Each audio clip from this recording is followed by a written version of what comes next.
Hello Team FD and welcome back to Hot Takes with me and Ginge. Are you up for this, Joseph? Not hugely, but we're going to crack on anyway. Why aren't you up for it? It's cold, -2, it's about 9 o'clock in the morning, and we didn't leave the office till 11:30 last night, so... Something absolutely shocking happened on my way in today. I heard someone listening to Scouting for Girls, She's So Lovely out of choice on the tube. That's your favourite song. Oh. You like that type of music? Sounds like my grandma talking about Princess Diana on You listen to repeat. Kasabian still. Wow, wow, wow. Hot Takes. This will get you firing and all cylinders then. Carrot top. First hot take comes from Seth Roby, whose handle is @thelad231. Disgraceful. Okay. And he has stated Ashley Young would not get in any other Premier League team and is a mid-table championship player. Ooh. No, that's too harsh. Now, I'm not Ashley Young's biggest fan in a Manchester United shirt. He has been a good servant to the club. I don't think he's quite cut out for the top 6 or especially the Champions League. But let's have it right. There are plenty of clubs in the Premier League that Ashley Young would get into. Huddersfield, for starters. Newcastle. Starting at the bottom, DeAndre Yedlin. He would comfortably get into that side. You know, I think he would be pushing the likes of Seamus Coleman pretty close, to be totally honest. Oh, Seamus. I think Seamus is a better player than him.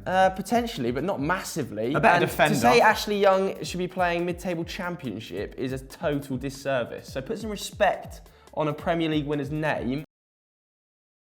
But equally, probably not quite good enough for Manchester United anymore. Yeah, I do think the criticism levelled at him is a little bit excessive because this is a converted left winger who is now 33 trying his best at right back. You know, so we do need to take that into consideration, don't we? He's doing a job, not the job he'd, probably want to fulfill. But we've all been there, we've all plugged gaps, we've all been the interim player until a better player has come in and taken your place. I'm looking at you, Stevie, can't remember his second name, at Countersthorpe 03 in 2008 maybe, when I was moved to right back from right wing.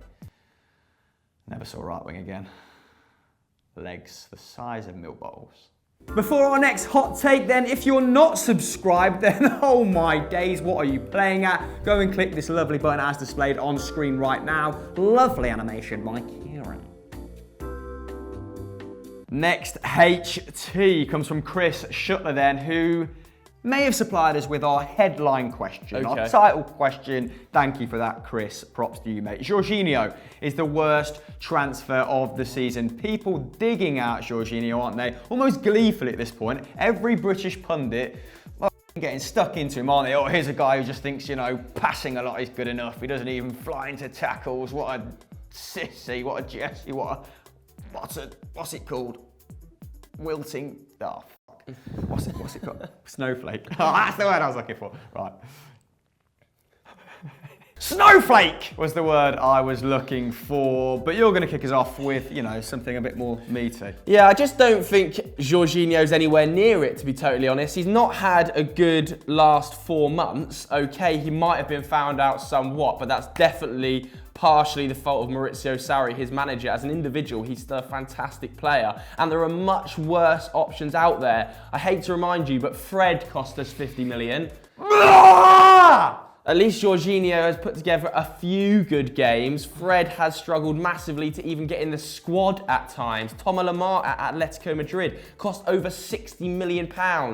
Really not being good enough out there. There are plenty of other options available on the market. Malcolm, potentially. He's still young, so he's got room to grow, but did still cost them close to £40 million.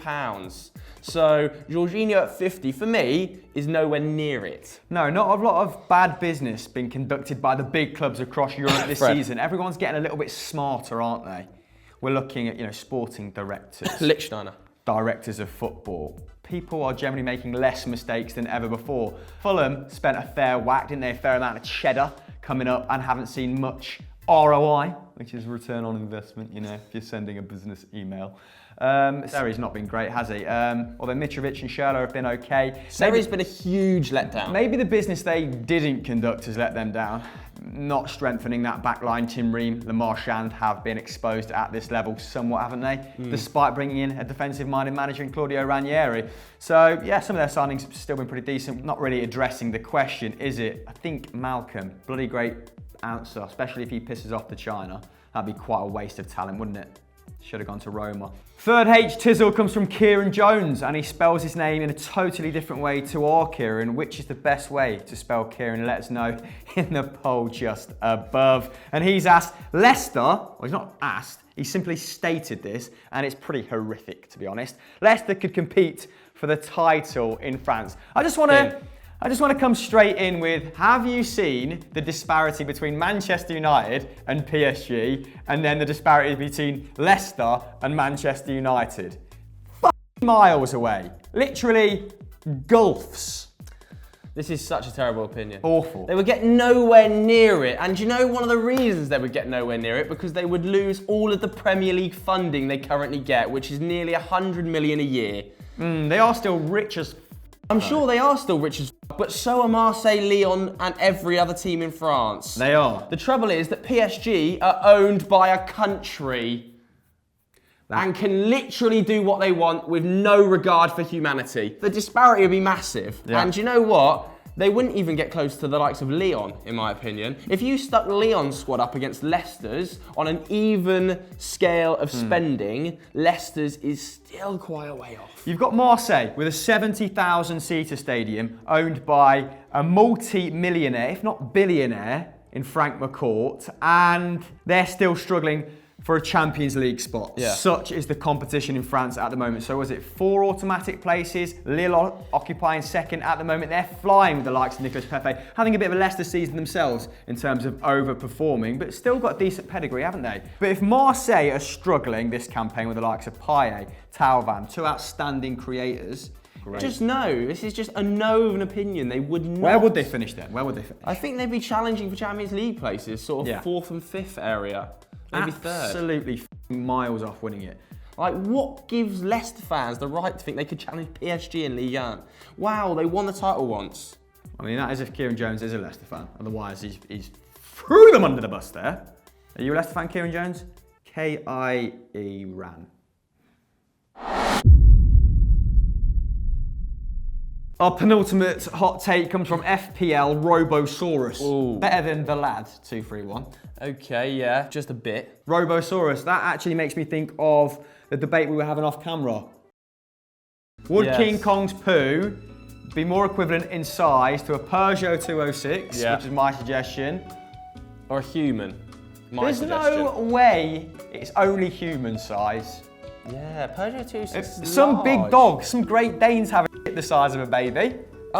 Yeah, but a human's a lot bigger than a baby. But a human's a lot bigger than a baby. A human's a lot bigger than a baby. Back to the question then, which was never read out. Herrera is currently the best box-to-box midfielder in the league. Go on, you take this one, scolds. He is playing particularly well right now, Ander Herrera, but no. I think that title probably goes to Gini Wijnaldum right now in this moment. He has been outrageously good this season. I mean, the ability to keep Naby Keita out of the team says a lot about his current form. I could argue that Paul Pogba technically counts as a box-to-box midfielder. You know, he might not be the best defensive midfielder, but he certainly does operate in between the boxes. So you could say he's a box-to-box midfielder. He's had to do everything from Manchester United. And I believe that he has got more goal contributions than any other midfielder in Europe this season. Wow. 21 in 23, which is like pretty bloody special. So Ander has been reinvigorated under Ole Gunnar Solskjaer, and he should be given a new contract. But for me, Gini Wijnaldum is number one right now in this moment. It's a pretty good shout. I think you've answered that pretty emphatically. I did love the video of Herrera grabbing Alexis Sanchez and being like, well done, Alexis, you little. Why does he look so small in that video? Herrera's not the biggest man, is it? No, but Alexis looks like he's been miniaturized. Alexis looks like he should be on someone's front garden holding a fishing rod, doesn't he? Like? Last one comes from the one and only, and quite frankly, the front runner for Fan of the Year, second edition at Football Daily. It's Menez. Yes, Menez18, the Reddit king. If you want to be involved in some Reddit photoshops, links on screen now, go and get involved. You got competition, because Menez does it on his phone, so what's your excuse? Anyway, James Wayne is the best presenter at Football Daily. Didn't know he was a big James Wayne fan. There's definitely arguments to be made that that is the case. I think Zach Jalab also pushes him pretty close, but my personal favourite right now, Dougie Critchley. I don't think anybody can match Dougie Critchley. He has filled the shoes of Van Straten and some. That would be my statement. I think the best presenter at Football Daily right now, in form, is Dougie Critchley. Guy can't put a foot wrong. Work ethic as well. He's like N'Golo Kante, but tall and bold. N'Golo Kante is bold, so there is comparables. I think I agree.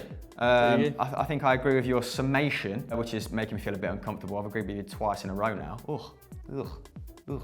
You know what? Everyone has their own nuances. Everyone brings something different to the table, and that's why we're so bloody simpatico as a team. So that was Hot Takes for another week. What duo would you like to see take centre stage next time round? And we're thinking about tweaking this show. What new sections would you like to see? We want to name an idea after the person that supplies it. Oh my God. What an honour that would be. Here comes the Menez18 section then. The mouth, yeah. I'm looking at you, Menez. I'm looking at Will Crappenthal. Where's he gone? Where's he gone? He's disappeared off the face of the earth, hasn't he? So he's Peyton Dagenasis. Oh, he was in the Champions League spots for Fan of the Year, and now he's just off. I know, not giving it. No offence, Swagato, but you already won it once. You can't win the Ballon d'Or 2 years on the bounce.